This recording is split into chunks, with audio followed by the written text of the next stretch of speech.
Hello, and welcome to the Happy Jocks RPG podcast. We are live from OrcCon 2026. My name is Kimmy. I'm Jason. I'm Kadave. I'm Rose. I'm Vixie. I'm Kurt. And this is our live studio audience. We're really excited to be here. We have a massive contingent of Happy Jacks people here. They've flown in from all over, and we're very, very excited to have them here as guests who are going to come up and talk about their games, and also as guests on our panel today. Thank you and welcome. Yay. All right, so the way if you have never consumed an episode of the Happy Jacks RPG podcast, please stop now and go and listen to or watch one of our more normal episodes. These are not our normal type of content. This gets a little wild. We've all been a bit in our cups. We've all had a great time hanging out. We're a little bit high on the con experience, and it can get a little bit it's a bit of a kerfuffle, these episodes. Fun. Super fun. Is kerfuffle bad? Kerfuffle it just a little bit. I didn't know that. Oops, okay. I'm not supposed to use that. I didn't know it was a thing. Okay, It's not a swear. It's not oh, I didn't. I'm like, oh God, I said something terrible. I should learn about the history of this kerfuffle word. Yeah, the kerfuffle people have suffered enough, Kimmy. You're fired, Jason, but not until we're done. Okay. You clearly you understand the experience now. This is it. This is your last warning. Beware all of ye who enter here. But yes, if you've never listened or seen any of our shows before, you probably want to go pick something else for your first experience. But you never know. This could be great. It will be great. It may be exactly what you're looking for. So what we're going to do, we're going to start talking about games that people either ran or played in through the convention. We're going to go sequentially. We're going to start with Friday. We are now here at an ever-creeping later Saturday night. So did anybody play or run in any games on Friday that they'd like to talk about? Ooh, okay. Why don't we start with Artem? Yes. Whoop, whoop, whoop, whoop, whoop. Go this way. The instructions Thank are you, very June. clear. Thank you, June. Thank you, bouncer. All right, so yeah, we actually have people from our amazing live studio audience come up and talk about their experience. And most of the time we talk about RPGs at the convention, but not always. Sometimes people come up and talk about LARPs that they've played in, board games they've done, lots of different things. So, hi, what's your name? What makes you famous? Hi, hello. Keep going. Hello. I'm so happy to be here. I have more? Keep going. Mark is bad. Yeah. Is that good? Just like All right. Hello, my name is Artem, and Jason is very happy. now it's Valentine's Day. And that's how we've all discovered the joys of love at the con. We're gathered here today to celebrate love. I'm sorry. Why am I here? Oh, yes. Love. Friday night. Tonight's not Friday. No. Yesterday, I ran a game called Mothership. Very fun. We had a space station. Thank you. Yes, very intimate with the mic. We had a very special Mothership game. We blew up a giant space station. You love to see it. You know, a horrible futuristic corporate hellscape. We blew it up. What's that? Yeah, that's right. The audience says fuck them, and I, quite frankly, I agree. It was a good time. We had some survivors. We had a couple of casualties. Okay, but it was all in a good day's work.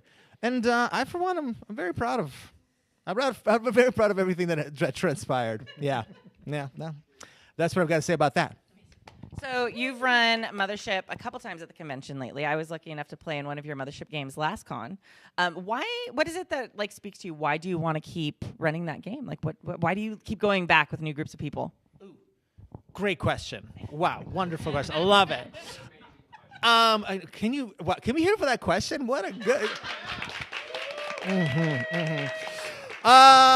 Well, it's really fun. So that's. I'm just kidding. Just kidding. No, I love spooky shit. I love creepy things. I like that it's a really simple system, but it has this like built-in thing that kind of asks you to think about your character's psychology. Because whenever you fail, it takes stress, and then you keep thinking about it. Why do I keep screwing up? What have I done wrong in my life? Why am I like this? And your stress keeps going up, and you suddenly kind of start leaning into your character as like through a sort of a psychological lens, which is in a kind of a space dungeon dwelling game. It's a little unusual. And like I love the moments when I get to get players to sort of like really lean into, you know, kind of questioning, oh man, I should have never gone on this mission. And then suddenly they're really like feeling like their characters are like, everything I've done up until this point has been a mistake. Everything I've done in my life has been a mistake. It's like really interesting to get them in these existential places, because when someone does survive and overcome these kind of circumstances in these games, it feels very rewarding at the table because it feels like, oh, even in the face of dire, tragic consequences, we like somehow persevered. There's something lovely about that. Yeah. Thank you. All right. Oh, yeah. You need to come this way a little bit more? I don't know if something got shifted. Oh, okay. It changed. Okay, hi. All right. Thank you so much. Oh, my God. Yeah, amazing. Yeah. All right.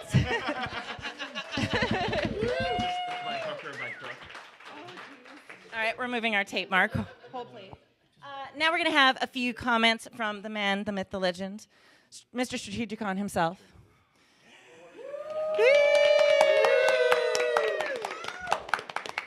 Hello, Eric. Would you like to give your state of the con update? I guess I can do that. So, welcome to OrcCon 2026. Thank you. Yeah. So, a few of us were in the bar, and, well, we kind of lost track of time. So, sorry we're a little late. But we're well over 2,000. Well, we're over 2,000. And so, it's looking pretty good. With Valentine's Day on Saturday, it's always a weird show. But so far, so good. Thank you all for coming. We'll be doing this again next year. Really.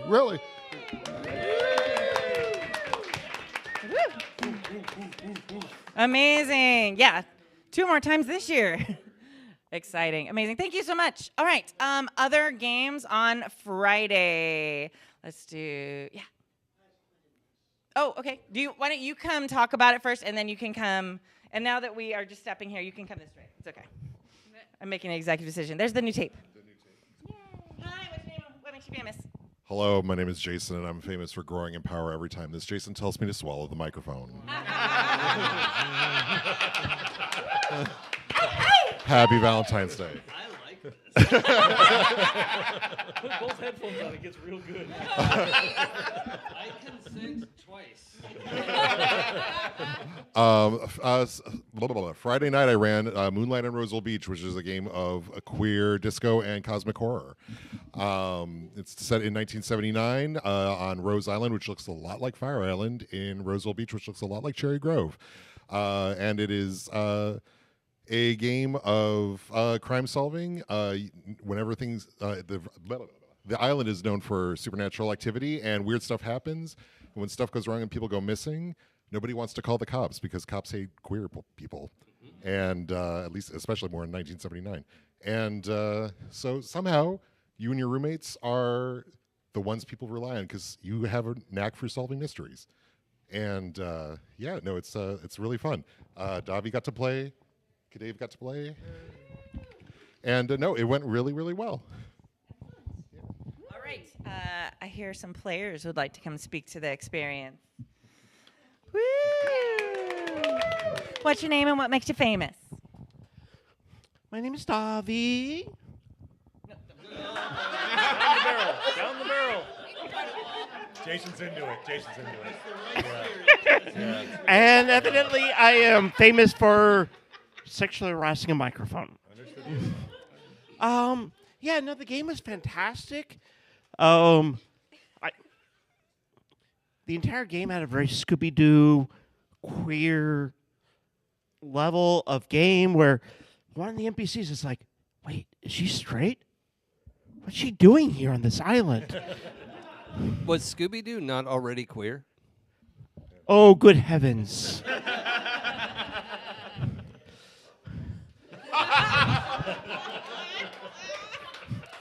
May I have a Scooby snack? So David and I were housemates with a sapient raven, and we went off to go find why people were stealing beautiful photographers and potato salad.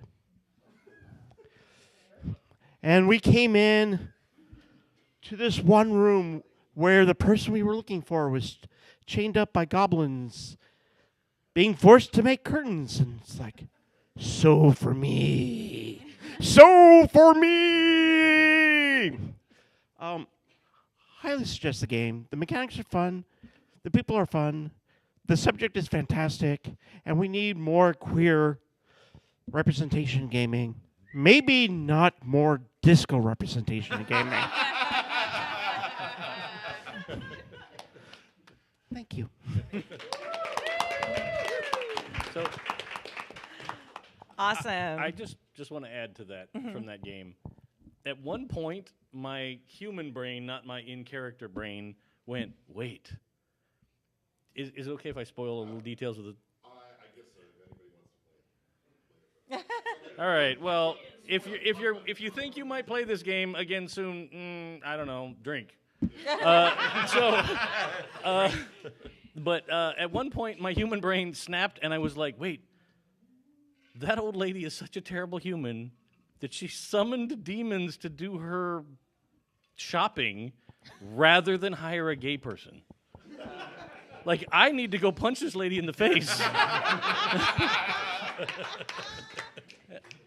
And it was like the mechanics of it are fun. I'd never played Siren that you said it was sort of based on mechanically, but I love the card mechanic and I love the dice pool. I'm a dice pool fanatic. Can you talk about the card mechanic a little bit? So the card mechanic in the game was like you would lay out a card for what kind of goal you were doing. Mm-hmm. If it was magic, it was a special card. But other than that, if you were just trying to do something, it was, okay, do you progress your goal or fail or succeed? And then there would be a card that was, while you were doing it, did you get injured? Or while you were doing it, did you get scared? Was another card. And then the brilliant one for me was the last option was always, while you were doing this, did you find another clue to the mystery? Which I think is the most brilliant part of it, which is like it gives the players some feeling of control that they could choose to allocate dice from their dice pool to these cards in any order they want. So they could be like, I'll take an injury in order to get an extra clue. Nice. Or I'll take, I mean, if you rolled all sixes, you were a super success. You know, it could happen. Not for me. But some people out there have luck. You know, like those risk players that are really good at that. But you know, but you could choose to, instead of avoiding being scared or being injured, you could advance the mystery part. If you were feeling like you just weren't getting it. You could just get additional clues. And that mechanic given into the hands of the players to make that choice, I think is brilliant. Yeah. That's super cool. Yeah. So Richard Ruane, who's the game designer, did one of the mechanics. He put that in there specifically because if you're playing a mystery game, like Gumshoe has ways of doing this where there's like, make sure there's at least 3 ways to find a clue to move the story forward. You can lay out the clues and you can have them find it, but like if people are rolling badly, then it's also kind of like, well, oh, there's a receipt stuck to your heel. Oh, what's it say? And you Scooby-Doo your way through it and just like, oh, we found this thing accidentally. And it's like, that's the extra of like, we need some help, toss us a bone. And having that in the game and having the players have that as a choice to choose it, it's like, we're stuck, I'll take an injury and we'll get a clue. Like, that's an option, you know? So it's really, really fun the players get to control the pacing. That's fantastic. I love that. Okay. All right. Other Friday games. Cody. Next. Stand on the mark. Oh, God. Okay. What's your name and what makes you famous other than being the editor of a game called Starscape that I'm making? Woo! I'm Cody, and I'm famous for being a weird little guy. I don't know. That's it. Yeah. Oh God, they're telling me to promo my Tell us about Kickstarter your right now. Kickstarter. It's called Extraordinary. It's a game about kids with extraordinary powers on the run from danger in the ordinary world, and it's funding on Kickstarter. It actually met its goal, which I'm so happy about. Anyway, yay! That's really exciting for me. Anyway, so I played on Friday 2 games, both of which I ran. One of them was Misspent Youth, which is It's teenagers fighting a dystopian oppressive authority figure, which is the government or an evil corporation or whatever is controlling society and making it terrible. It's very like YA dystopia, the game. And it has the coolest mechanic because the idea is you roll 2d6 and add them together, kind of like, PBTA, thank you. Yes. But instead of like it being on a scale of success, you roll each time, and then whatever you roll, you put on like a grid, or what is it? It's kind of like it's 7, and then the numbers on the top and bottom, and you put a token of your team's color on the number that you roll, and then the person who's the GM, which was me, the authority, puts a number on specific numbers depending on what scene it is. And if anyone rolls a number that already has a token on it, if it's your team's color, y'all win the exchange and you do stuff. And if it's the authority's number that you roll, then you lose the exchange. And I had to... The game is not very well laid out. It's a beautiful art piece because it's like punk and zine photocopy aesthetic. It is horribly organized. So it was very hard to find information while I was running it. But it was really, really... I love that mechanic of rolling 2d6. It's like you roll 2d6 every time you say something, every time you do a minor action. And it's only during this exchange portion, which is when you're standing up against the evil authority. And it's very cool. And also you get to play punk teenagers. It's pretty fun. Yeah. And then game 2 was Beak, Feather, and Bone, which if you don't know what that is, it's a map labeling RPG where you color in buildings on a map and you draw cards and it tells you what the building is and you're all playing different factions in the city. It's very fun. Yeah, yeah. I don't know. I've been up here for too long. Awesome. I love the Other fact Friday that- games. Come on up. I love the fact on that it sounded like Battleship, the RPG. Like, like I'm going to keep rolling dice and, oh, yeah, I got the bad guys. I like that. That sounds fun, yeah. Or Minesweeper, maybe? Yeah. All right. What's your name and what makes you famous? So I'm Gregory from Wisconsin. Yay! I used to write math textbooks, one of which was not a disaster. But now I'm much more into the tabletop RPGs. So I played in a game called Shady Pines, which takes place in a retirement home. And it was really fun. It was actually quite easy to play because all of us have met and know several old people, right? So you have inspiration, whereas most of us have not met a dragon, most of us have not met a Klingon, most of us have not met, a wizard, right? Or, so it makes sense. You know how to play an old person. And it was really fun. I mean, in a lot of role-playing games, you're like, super strong, super fit. This has more challenge because your body isn't, great when you're in a retirement home. So one of our characters had a souped-up golf cart that we could use to ride around the retirement community. The arch-villain was the head of the Homeowners Association, which is actually quite realistic, right? So that was really fun. So which part of the game is fictional? Right. Exactly. None of it. Yeah, none of it. None of it. Yeah. Oh, yeah. He did. I did. Yeah. I made this. Yes.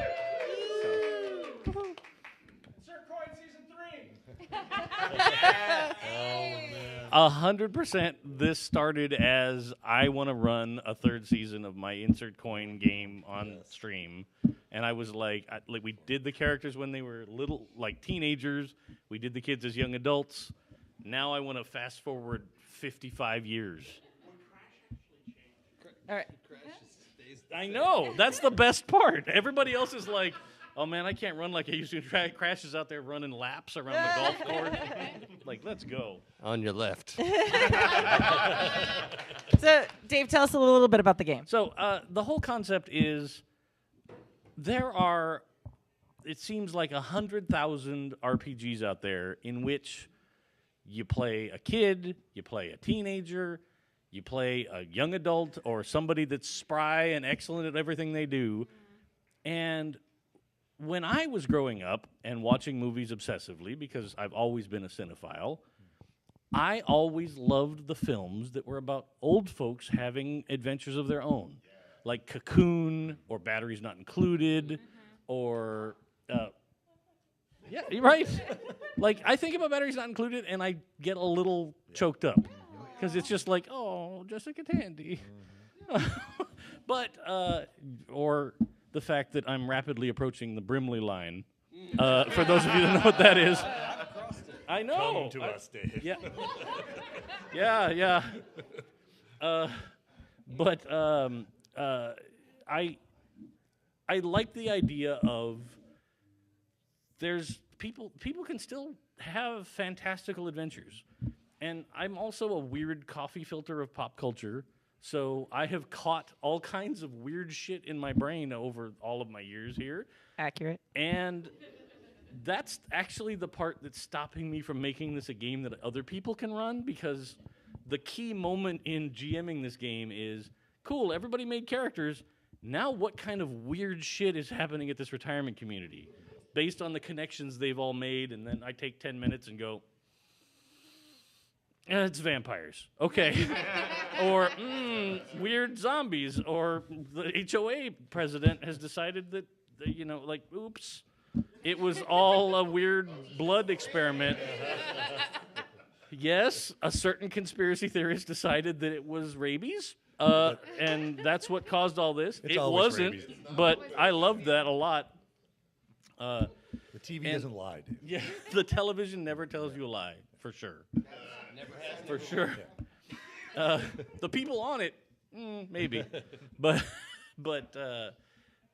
I just, every time I've run it, I've had such a blast. And I've gotten to the point now where I'm very happy with the way it works. Everybody that watches Happy Jacks knows that I am a huge Free League fanboy. So assembling a dice pool and rolling for sixes is fantastic. I'm emphatic, and I hit the table, and it's slowly killing Jason's ears. So, sorry. But They're not going to call you Dave. I have taken that and adapted it a little bit, and I've added in the mechanic where if you don't get a 6, but you happen to get a 5, it's success with a complication style. Sorry. I'm just going to hold the table.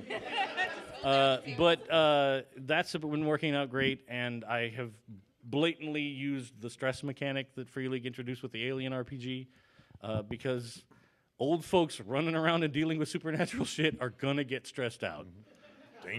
And bad things might happen. So I haven't actually had somebody keel over in the game yet. Oh, okay. Yet. I mean, it could happen. It could happen, so we'll see. Yeah. But I'm over the moon excited about it, and the brilliance of all the players that I've had every time I've run it here at Games on Demand has been astounding. Yeah. Like, everybody just jumps in and portrays completely unique yet completely familiar old folks.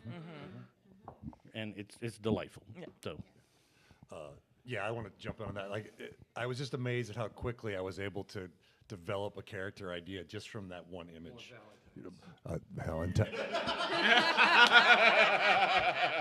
Valentine's Day. Yeah, I was just really amazed. I just got into that game and looked at the character and immediately started thinking about someone that just stares at the television and the television tells them what the truth is, and day after day just figures out how the world works from the TV. And then I realized I'm playing my father. And it was an amazing experience for sure. Yeah, I loved it. But with vampires. Vampires. I have to add one thing too. What Dave was talking about, the Brimley line. Wilford Brimley was presumably 49 when cast and 50 when shooting Cocoon. This face is almost 49 years old, and I feel like I'm doing better than Wilford Brimley was. This is good. This is. I'm proud of myself. Moisturize. We're proud of you too, Jason. Good job. Flintstones vitamins. All right. I don't know what's about to happen. Friday game, Saturday morning. Friday. Oh, say okay. Friday.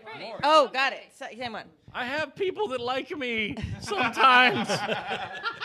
I'm not worried about you right now. Kurt, stand on the line. Hi. You're Kurt. How much have you had to drink? So much. More than usual. I made a game about hope and the 80s with my wife and rainbows.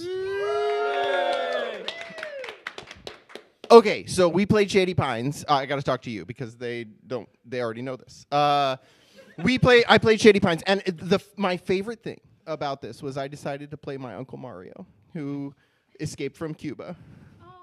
And the common ground I found with the Fox News guy was so scary. Every so often, we would have just the identical opinion, but from different directions. Yeah, didn't matter The how we TV got. is lying to you. There's this conspiracy. Don't trust the government. If you see something, don't say something. It's so interesting how much common ground we found. So yeah, we're not all Old that bros. different. We're just manipulated. Here you go. We're different. We're very different. All right. Same game? Different game? Different game. Okay. Any other Shady Pines? Drink some water. Oh. There's water out there. All right. That's fine. Okay. Let's move on then.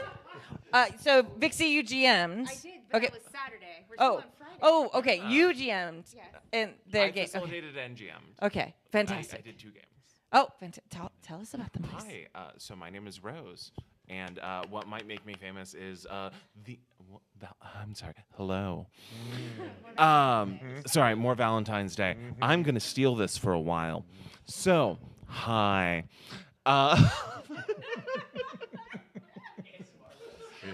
Sorry. Welcome to WKPN. Yes, but keep doing that. Yes, I know. I know. Okay, so you may know me from hit actual play Neon Nights here on Happy Jacks, as well as many other actual. I keep going into the WKPN. I can't not do it now. It's taking me over. It's taking over my body. As Send God is help, my witness, please. I thought synthesis could fly. It's spreading. It's spreading. Okay, so I helped facilitate a game of Stupot that Vixie was in, which is Tales from a Fantasy Tavern. I played, gosh, what did I play? I played a swashbuckler who had turned into a scholar. Most of her books were all smut. It was a great time. I love Stewpot and Firebrand hacks. For those unfamiliar, Mobile Frame Zero Firebrands is this really great GM-less, diceless system all about setting scenes between characters and just kind of mini games on top of mini games and role-playing things out. It's super duper fun. I highly recommend checking it out. Stewpot, the art for it is amazing. The design for it is really, really phenomenal. It's very well laid out. We've had a couple of games where it's like layout is a nightmare. This one was actually really, really good. Vixie, what would you like to say about it? Did I just get put on the spot? Yes. People keep throwing me in front of buses. Valentine's Day. Yes. More Valentine's Day. Sorry. I live to serve. Anyway, I was also in Stewpot. I played a cute little druid who raised baby phoenix chicks because the guy who was raising them before kind of died a little bit. But anyway, it was a lot of fun to play this game. It was a lot less stress than I was expecting it to be because of the mini games, and it was really fun to sort of craft a story about retired adventurers starting a tavern and just living a very chill lifestyle. But yeah, I really enjoyed playing my little druid, and I had a lot of fun playing with you, Rose. So thanks for that. Yay. Yeah. And then following that, later that evening, I decided to run some Roll for Shoes, which is a game where you start with one stat, and that is do anything at level 1. And then you gain skills from there. I decided to rip off Stewpot's entire gig and set it in a fantasy tavern. We had a really great time. Everyone played their own characters from other campaigns and basically played them after they've settled down and retired. We had a really broad range of experience and ages. We had a 12-year-old player, and then all the way up to my age and older. You can guess how old I am. I'm not telling. But 29, sure, we'll say 29. We had all sorts of adventures from a raging barbarian halfling named Grimlock, who spoke exactly like the Transformer. Yes! Me am Grimlock, me need food. And who was 3 feet tall and 4 feet wide, who had to cartwheel to get through doors. Yes, I love Grimlock. Grimlock was great. And then we had a pair of bards who worked at the tavern named Anna and Elsa, who were singer-songwriters and got in trouble with the Wisney Corporation for singing. Yes, the Wisney Corporation, who sent their vampire lawyers for them singing copyrighted music. It was a great time. Roll for Shoes is always just nothing but laughs and shenanigans. It's a game where the more you roll, you'll gain odd skills. Specific skills. Very, very specific skills. Yes, Kurt, you were in that game. My God. I forgot you were here. I was playing. I haven't been drinking. I was playing Magda, the sorcerer turned cook. Yes. And when she would make something very hot, something else would get very cold. Yes. Yeah. Yes. Yes. Yeah. Yes. And the game is bonkers. Absolutely bonkers. It started out like cooking. It was like a basic skill. Then it was cooking for celestials. I made angel soup at one point. It was very interesting. Yeah, had to pull the wings out of that one. Yes. Angel wings. The more you roll. That's great. Excellent. Very good. Yeah. And that was Friday. Thank you so much. Any other Friday games? Friday games? Friday games? Friday games? All right. What's your name and what makes you famous? I'm anti-famous. My name is Christos. That's a lie. Verk keeps all of us safe on Discord. That is what I do. I am the Discord person. Yeah. Okay. Yes. And Verk runs game days. Yes, that I do. That I do. Yeah. Game days fucking rules. So Friday I played in 2 games. One was Shady Pines, which, as everyone has talked about, was insane and wonderful. And hopefully Dave one day breaks down and actually makes it into a game for all of us. But right now, he's afraid. No, you must feel the pain like everyone else here. No, the game's wonderful. It was a ton of fun. We all had a blast. I especially liked Kurt's Uncle Mario, who was perfect, and I loved him. Then I also got to play in the Roll for Shoes game.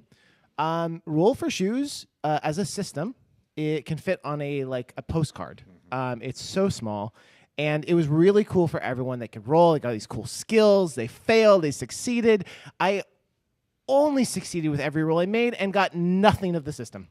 So my paper had nothing written on it the whole time. But for everyone else, it seemed really good. And it was crazy, and it was super fun. So yeah, that was my Friday. And thank you so much for game days. All right. Saturday.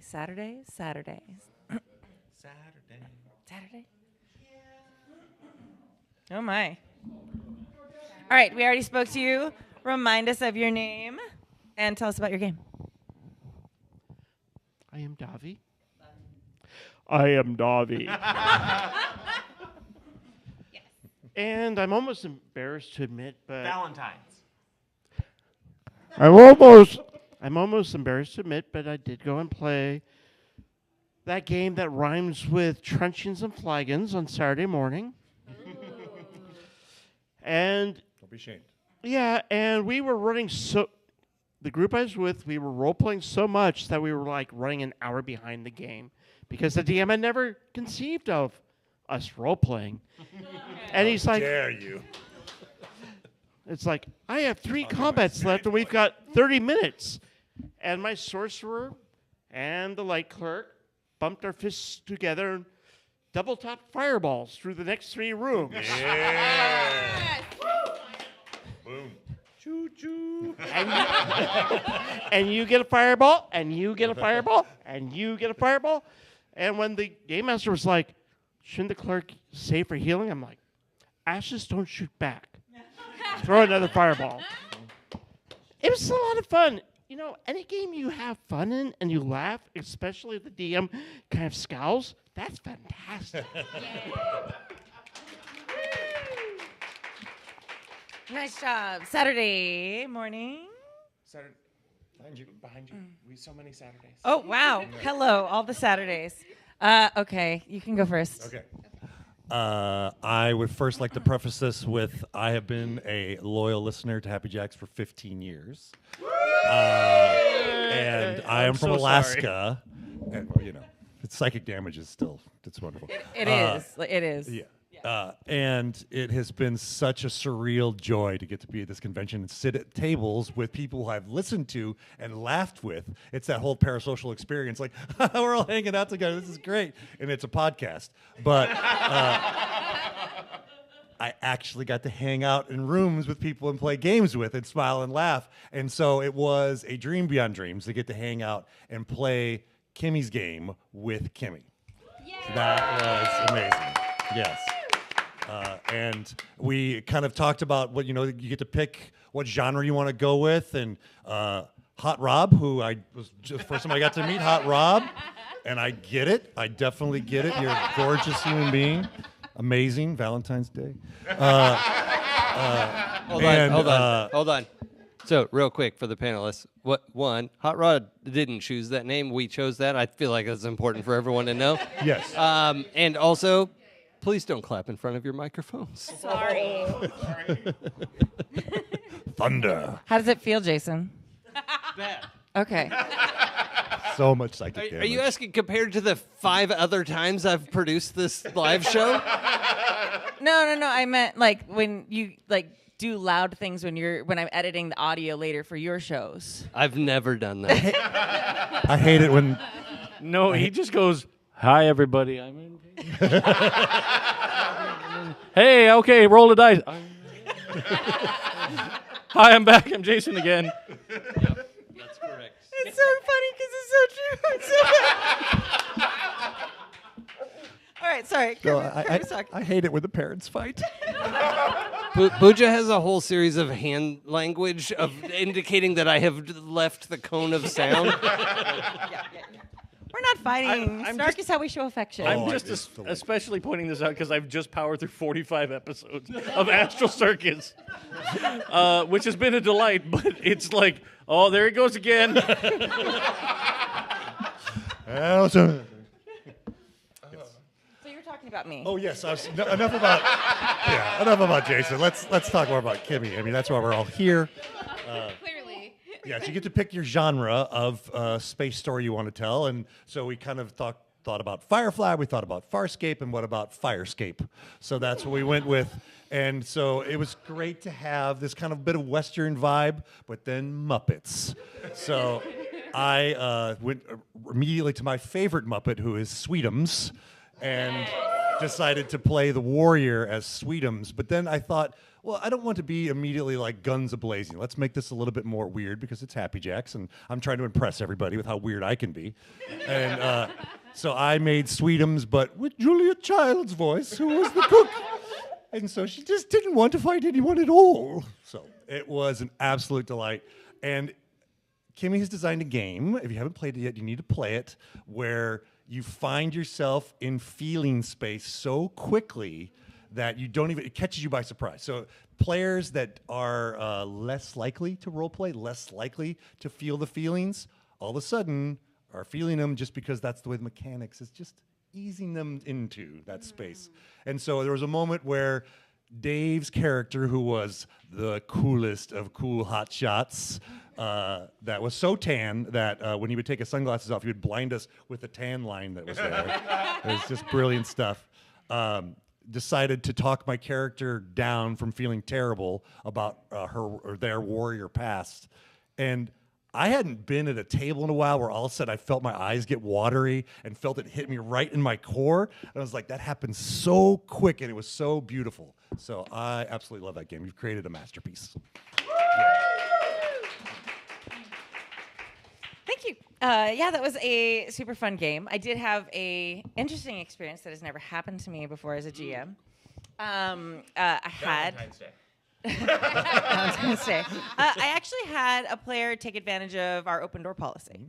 So they had started and they'd been doing like character creation with us, and they'd gotten partway through, and I think they just weren't feeling the vibe. They were very polite about it. They like let me know before they left.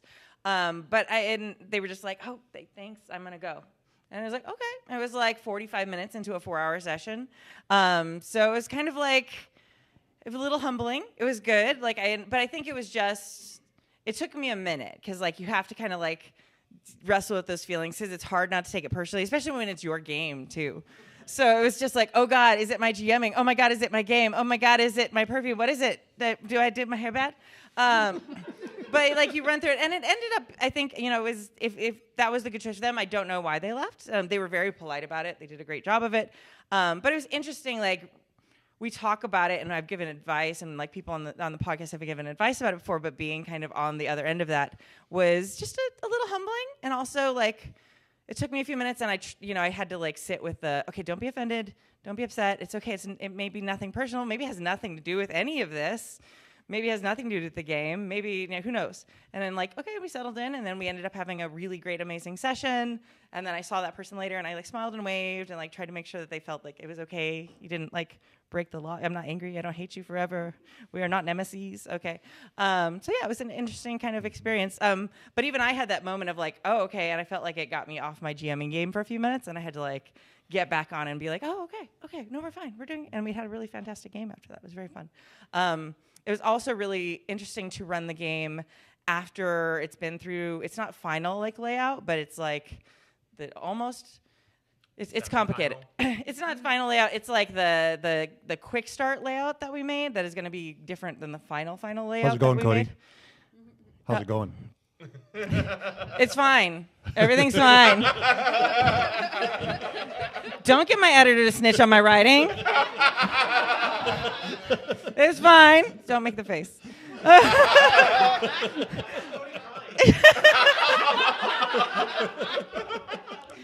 hate you all. No, but it was interesting to like, because there was one point where we were doing like space combat, and I forgot some of the rules that I wrote that were on the sheet. Yeah, because I didn't read the sheet that I made. So obviously the font needs to be bigger because it's not my fault, it's the font. So anyway, it's always fun to like play back your games later and be like, oh, this layout looks so nice and is not very informational or communicative. Okay, we'll fix that. So anyway, yeah, that's great. All right. Yay! And thank you for your nice words about my game. Other Saturday. Yeah. Yes. We'll just go down the table this way. Well, super quick Oh, before we change okay. topics entirely. Okay. As always, Starscape is a delight. Oh yeah, you're in the game too. But I remember in one of the earliest iterations saying, "Please, Kimmy, make the font bigger. I'm growing old, and I cannot see these tiny letters. Please." As I do the like, let me see if I hold them at a distance if I can get better magnification. No. Every But copy of Starscape with a magnifying glass. Okay. that's not a promise. Just. But one of the things I love best about Starscape is every time I've played, and it's been a I'm gonna sit on my hands. Every single time I've played, it has ended up with the most random assortment of crew members that all end up loving each other. Like nothing I've ever played before has gotten the crew so congealed together. Yeah, it's awesome. I'm gonna blame that on all my really good friends who I play tested in the early days with, because. Thanks. Okay. It's almost like the game is fun or something. Weird. Wild. What? Okay. It's really formatted really nicely now. Not because of me. Thank you, Cody. Yes. Very good. Yes. All right. Other games. Saturday. Still have my hand. Okay. Hey, everybody. My name is Vixie Bell, and my pronouns are she, her. And I ran the Wild Sea today. I don't know if anyone has heard of the game of the Wild Sea. We have. It's actually pretty fun. Anyway, the Wild Sea, it was a Wild Sea game, original homebrew adventure called Wizard of the Open Sky, which was a lot of fun. My players... I actually had a podcast listener at my table who heard our RPG Advice show about the Mecha Gecko. And so when they met the Mecha Gecko in person, they were very excited to fight the Mecha Gecko. They ended up winning, and they had a great time, and I just slammed the table and killed Jason's ears. But did you need them, really? Anyway, so... You need 16 or 17 more slams before they get Anyway, so, yeah, we had a great time. Actually, someone here was in that game as well. We had got 2 people that were in the game, one of which was in the game that was before that. But yeah, so it was a great time. We had a lot of weird and wild things happen in the open sky, actually, because we didn't actually explore the treetops, because I can't actually explore the verdant green of the Wild Sea. I have to go below it or above it, specifically to watch Felix twitch. And I was like, what if we went to the sky? There's trees here, but I don't care about those. What if we went up there? But yeah, so we built out an airship, and we got to explore the wild blue, which was a lot of fun. Yeah. Cool. All right. Players, do you want to talk about it? Here, well, one at a time. Why don't we do you first, and then, why don't we do Avi first? Not and that then special of a Valentine's Day. Did I Valentine's Day hard enough? I played Captain Pascal, a race. What was it called? You were a Ketra. Ketra. I was texting with my wife, and she's like, "Can you describe your character?" I'm like, "Not a clue in the world." The Wild Sea has some of the most unique races I have ever seen before in a game. It's like, am I a jellyfish, a squid, humanoid with wooden bones? Sure, let's run with it. But I like the dice mechanic. It was a lot of fun. Vixie ran a fantastic game where we were confused, didn't know what was going on, and mind-bogglingly terrified at the end, which is great gaming. And, yeah. And here was one of my... Vixie assigned the captain randomly. I'm like, I have the most inappropriate character to be captain, but I'll run with it. Well, so Wild Sea has a mechanic called whispers, and the way whispers work in the world of the Wild Sea is you can alter your reality. Specifically in the book, it says if you physically whisper, it alters your reality a little bit, but if you shout it, you just broke the world. And in this case, I assigned whispers to people, and one of the whispers was I am the captain, and somebody said that out loud, so they became the captain. Yeah. Yeah. These crewmen followed me mostly out of morbid curiosity, I think. Where is this going? Oh, God. Amazing. Look at me. I'm the captain now? Yeah, I was playing a Rizzo the hacker, and in this case, it was the hacker is the one who goes hunting on the canopy treetops of the world, as not a computer hacker. I kind of like the idea that he's a picky eater and wanted to make sure that like what was hunted was stuff he wanted to eat. Mm-hmm. But then we went into the sky, and I was like, wait a minute, I'm a treetop hunter. Am I good? Did I pick the right character for this one? No, it was fine. I was the pilot, and no, it was great. And then the Mecha Gecko went down when I rolled 3 6s. with the close quarter, massive frost damage weapon we had on the ship. So it was like, get it fucked. Like, it was great. No, I've played with the Wild Sea with Vixie before on Pocket Dragon Pub, and no, plenty of good times. And no, it was actually, I want to give Vixie props for running a great adventure that she had written, but then we had no Wi-Fi in the basement, and you couldn't get your notes. Nope. And you just ran it from memory. Yep. I was like, this is gonna fly by the seat of my pants. Yeah. So that was a lot of fun. No, it's a great time. It's a simple system. It's great. Remember how I said I like to prep? The universe likes to tell me bet. Anti-prep improv Californian. Thank you. You may be in Florida now, but you're still one of us. I know. I can talk about my anti-prep game that I just played, my Alien Only Way to Be Sure game. Shut up.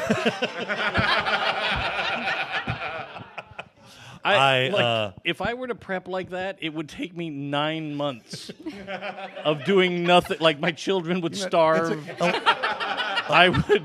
Alaska's a cold, dark state where you just sit around the fire and you wonder if the moose is going to come get you this day or not. So you just dream and build and craft. No, legit. Moose He are sends us scary. pictures of the moose, and they're wow. Just they're wild. Also, his kid's old enough to actually have some alone time. Yes.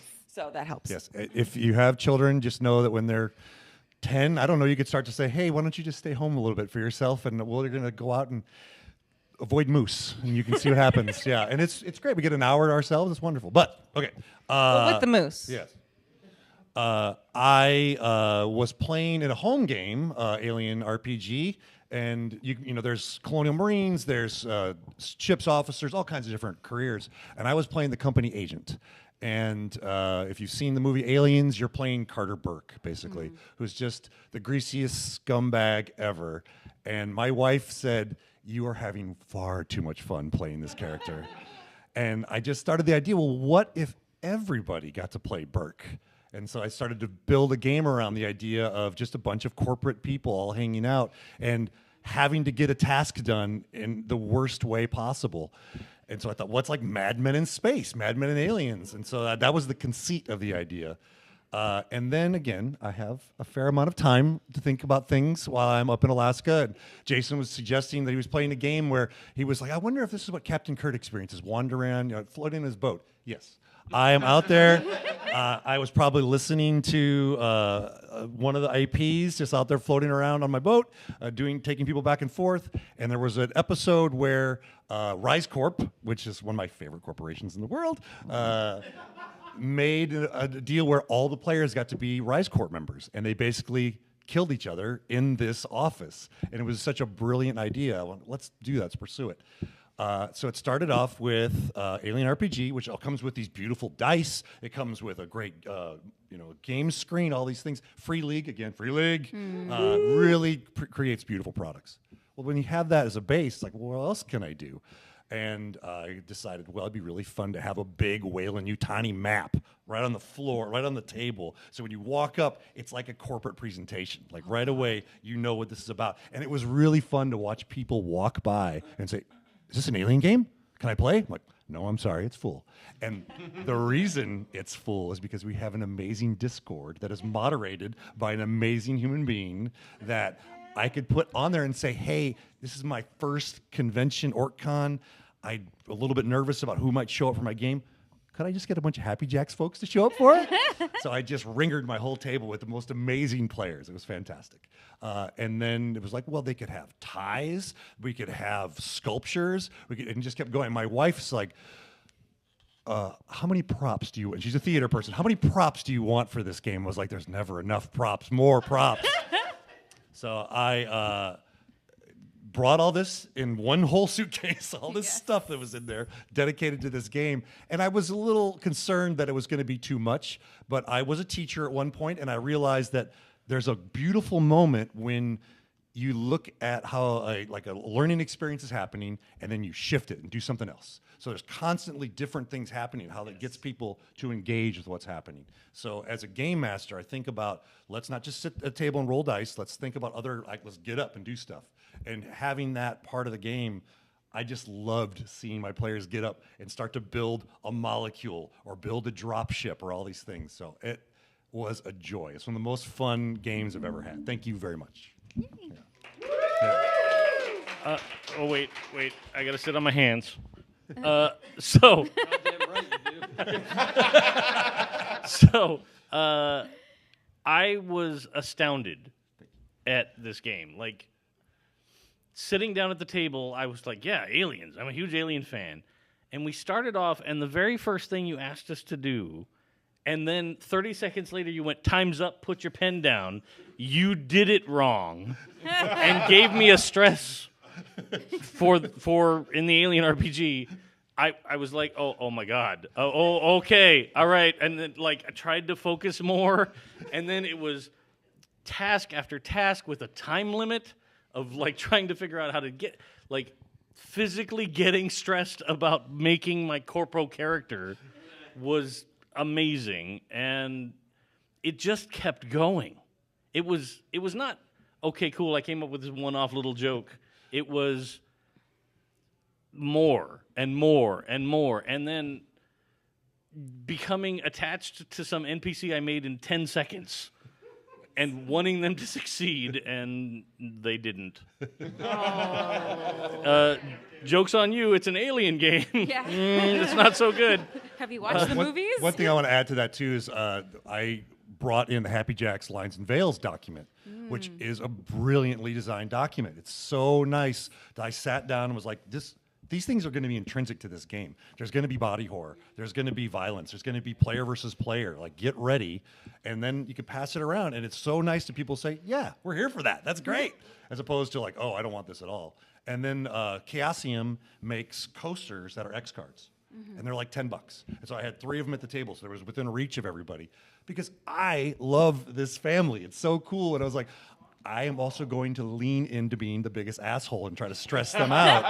And I feel bad about that. Like, I found myself saying, oh, I'm sorry. I'm like, wait a minute, I'm not even a character. I have to be focused, you know. So I'm not sorry at all. Yeah, no. Safety tools are amazing. Yeah. So one of the first things I said during the game was Free League has come out with their Alien Evolved, like, second edition of the Alien RPG. And I've already told Kimmy that, like, the next streamed game that I'm going to run on Happy Jacks is going to be this Alien Evolved RPG. And immediately I was like, this is the most amazing Session Zero I've ever had, ever, in any game. And I was like, when it comes time for me to do this, Kurt, you're going to be on Zoom, and you're going to run this as Session Zero, and I'm just going to be the admin assistant that has to pass out props and do this, because it was both exciting and stressful and exhilarating when we achieved something, and I was just... senses exploded in a way that I haven't had happen at an RPG table, especially a Session Zero, right? Session Zero, everybody's like, well, let me think about my character's name for 20 minutes. Wait, what do you mean I have 10 seconds left? Oh, my God! I listened to the podcast, Dave. I knew that making a name for you was a sticky spot. Like, oh, I'm going to get him. I'm going to get him. Oh, man. Dave, how dare you call me out? Listen, I'm there. I'm stressed out right now just thinking about that. But then being guided through all of the worst corporate retreat exercises to become the best new executives for Weyland-Yutani was outstanding. Like, the only thing I could think of that I've had to do in my actual life that we didn't do is trust falls. And I was like, oh, thank heavens. Because I don't think there's a waiver big enough we could sign to do that. Like, let's go.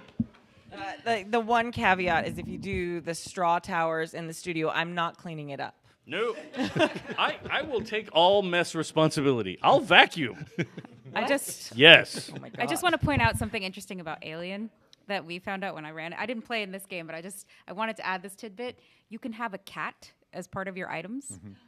And we chose, everybody at our table chose to have a cat, which all had their own personalities. It was great. Anyway, that's my contribution to this conversation. Kurt, how we doing? Just real quick. Okay, are we talking about the same game? Cat thing, alien cat thing. I literally just this week found out that James Cameron's headcanon for Jonesy the cat in Aliens is that Jonesy the cat from Alien didn't survive hypersleep for 50 years, and they made a synth cat just to make Ripley feel better. And it's not in any scene that's filmed. It's just James Cameron's personal headcanon about the film they made. Emotional support synth. And I was like, that is insidiously horrible, and I love it. I want all of that, yes. Wow. Wild. Pop culture weirdness. Yeah, good job, Dave. Hi, Kurt. Hi. Welcome Did you back. get some water? I got so much water. Okay, if you too are a fellow corporate drone, there is no level of catharsis that you can achieve like sitting at Kurt's table. I felt so seen and so disturbed by the urgency with which we did icebreakers. I was bonded to my team with a level of certainty that I have never experienced because even in my real day job, no one has asked me to perform those tasks. Good job adjusting those levels, Jason. Good job. Thank you so much. Also, Alien is great. As another quick side, I brought with me Lighthearted because the Potses were here, and I now have an autographed copy of that book.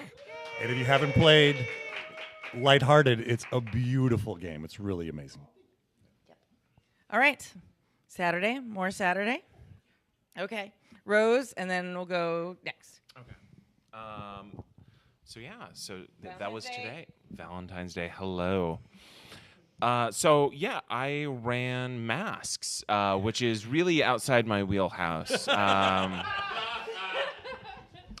Really, the D20 system? I think no, it's a 2D. No, it's percentile actually.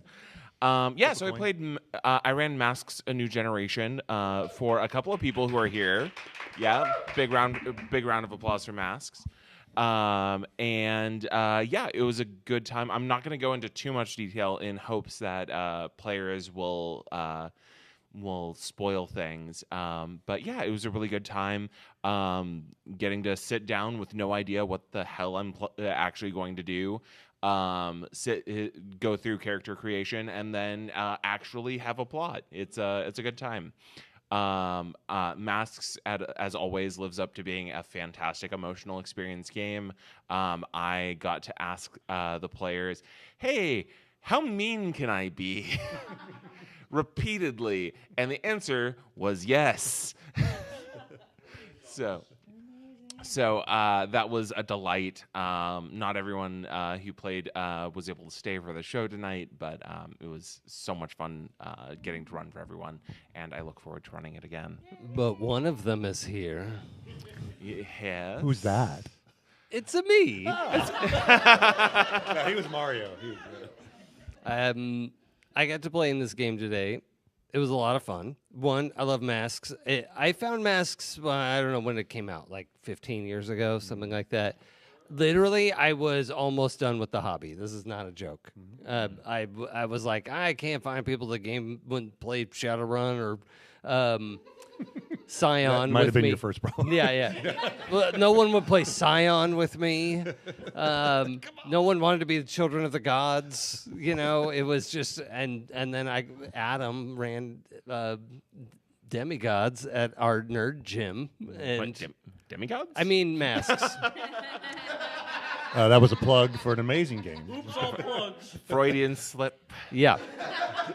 But today we got to play Masks with Rose as our GM, and I was actually going to bring up the how mean can I be, because it was a really great sort of we didn't have time to do like a whole Lines and Veils doc or whatever. So we all kind of just jumped in, and we knew each other for the most part. And there was still this really great check-in moment of how mean can I be, which is great because like, okay, this is gonna get juicy, and we're all prepared with our X card, right? Of like, oh, that's and then we didn't need to. Like it was. There were check-ins. We were aware of our tone. We were doing all the things we needed to do, and that made it a lot of fun. And I have to say, I once again tried to be the bad boy of Hype High. I had shadow powers and was darkness, and somehow ended up the leader of the group, and a cinnamon roll, and a sweet, the more sweet things cinnamon roll. change, the more they stay the same.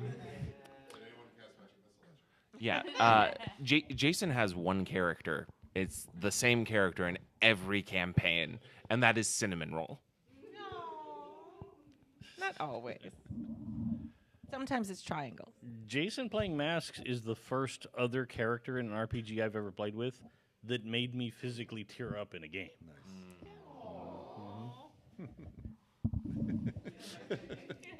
Valentine's Day. All right. This game? Okay. Rob. What's your name, Hot Rob, and what makes you famous? Apparently, my name is Hot Rob. I didn't choose that. Did you not know that? Let's just move on. So I played in Rose's mask game, and it was amazing. I did love that Jason tried so hard to be dark. It was great. It was adorable. Adorable darkness. Your darkness was so adorable. You were still the most fucking straight edge person in the entire group. It was amazing. There's a reason why we chose you as our leader.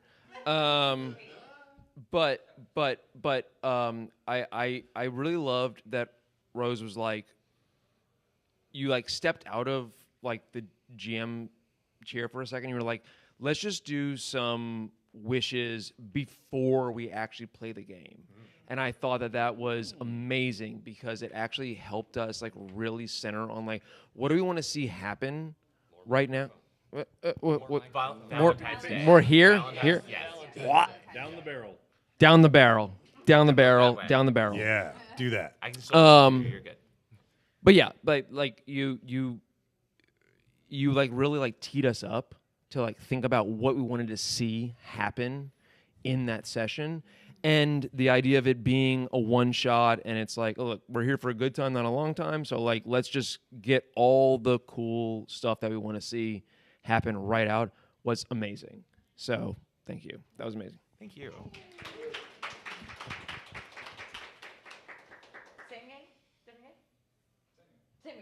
No, different game. Oh, different game. Okay, yeah, that's what I'm asking. Okay, awesome, amazing. Any other mask praise? It sounds amazing. Good job. Yay.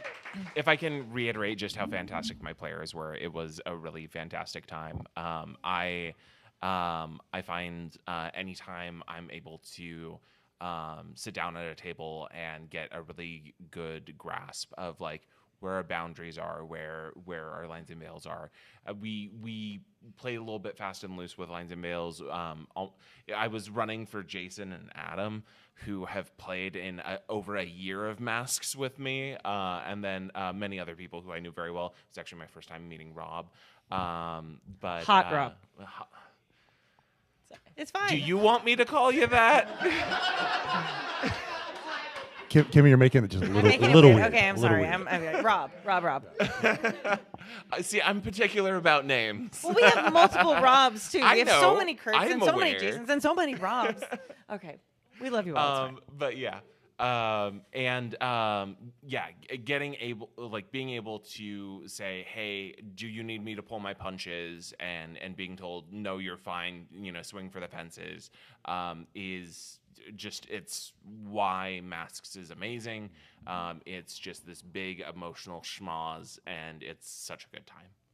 I just want to also add that there was a player at the table who had not really played in-person tabletop RPG, and to have both the nonsense of the triple nonsense of me and Adam and Rob, and a ostensibly brand new player, and to have just the orchestration of all of that work really well. And from what I understand, they had a good time.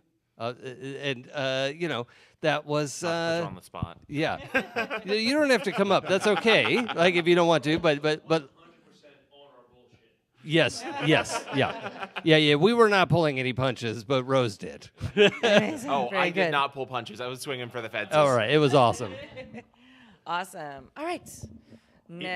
It was also so relaxing to get up and use the restroom and walk by all these people that were like being friendly because I was just over there literally having personal stress from the crazy alien game. Yeah. I was like, I just need to go pee again because I need to breathe the air of people being fun. Yeah. Alien and Masks games were happening concurrently about 10 feet apart. Yeah. So it was a little bit of tonal whiplash if you leant too far one way or the other. But it was a good time. All right. We need to wrap up, so I think we can hear about like one more game. I'm so sorry, but we've got another event coming in that we just found out about. Lightning? Yeah, let's do like a speed run, super fast. Okay, if you want to talk about a thing, come over here real quick. All right, you can go first. All right, talk about it fast. Ready, go. I played Parents in Minivans, which also went really well. And so, you know, like I said before, we know people who are parents, right? We also know people who are kids, right? So it's much easier to play a parent or a kid than a dragon or a Klingon. But in this game, yeah, definitely. You have to play both a parent and a kid. So you play a parent as your main character, but you're also one of the other player's kids. And it really worked, mainly because we had name tents. Because, you know, you've got 6 people around the table, right? And so you have to remember, you know, a whole bunch of names. So the name tents were just like a saving grace. It was really fun. Yeah.